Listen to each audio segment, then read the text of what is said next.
We're back for another bold prediction, and today the bold prediction is Oklahoma goes 8-4 this year and does not make the Big 12 championship.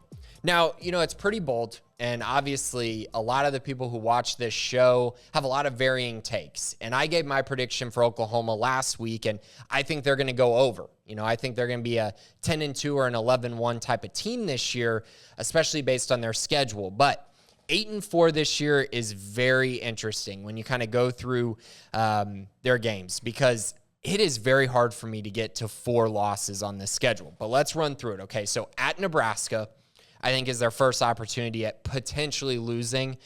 Nebraska should be pretty good, but I don't know. A team that hasn't won more than 5 games in, 4 years? I just think that's a tough ask for them to beat Oklahoma in a year where I know expectations are high, but I don't see that one happening.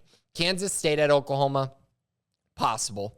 At TCU, Texas at the Cotton Bowl, at Iowa State, Baylor, at West Virginia, Oklahoma State, at Texas Tech. I don't know. If we break this down, so UTEP, Kent State, and Kansas, those are wins. Those are 3 gimmies. So now they got to go 5-4 with the rest of their schedule. And I'm looking on here, and I'm seeing, Texas Tech, TCU, Iowa State, West Virginia. Those are 4 games they should win. Now, they do all come on the road.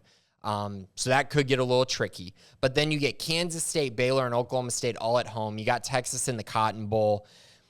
Man, I find it really hard to believe that they're going to lose 4 of those with the kind of team that they have coming back and kind of the expectations for Brent Venables, a better defense, Dylan Gabriel at quarterback, so they have some experience there at the quarterback position, which bodes really well in this conference. It always has. Experience at the quarterback position always helps in the Big 12.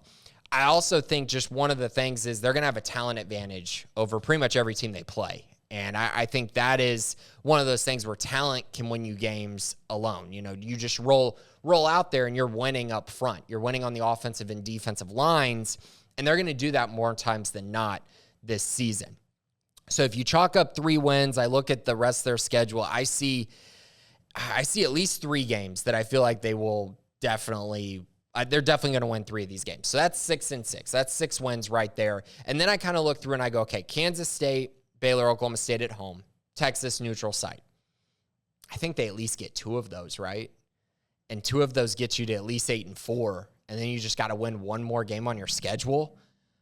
I think that's pretty easy, and that's why I think the worst I see for this team is 9-3. But, let's play devil's advocate, right? Nothing works out for Brent Venables. He doesn't have an offense.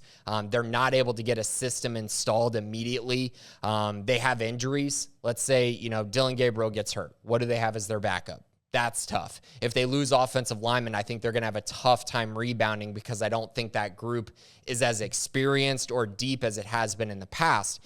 So if you look at injuries, okay, maybe that happens. I think if they don't get the system and culture in place year 1 with Brent Venables, okay, then maybe things start unraveling.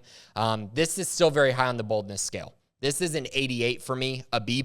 And I think some people are going to be torn on this. I think some people are going to say, you're crazy for having it that low. This should be an A+ at 8-4. And then I think some will say, wow, it's really not that bold. I could easily see OU going 8-4. This should be, a C on the scale. But for me, my expectations for what Oklahoma is going to be this year, my expectations for Brent Venables, and just for the talent on this roster, I see this as a pretty bold prediction. And I see this as an 88 B+ on the boldness scale. I don't see Oklahoma going 8-4 this season.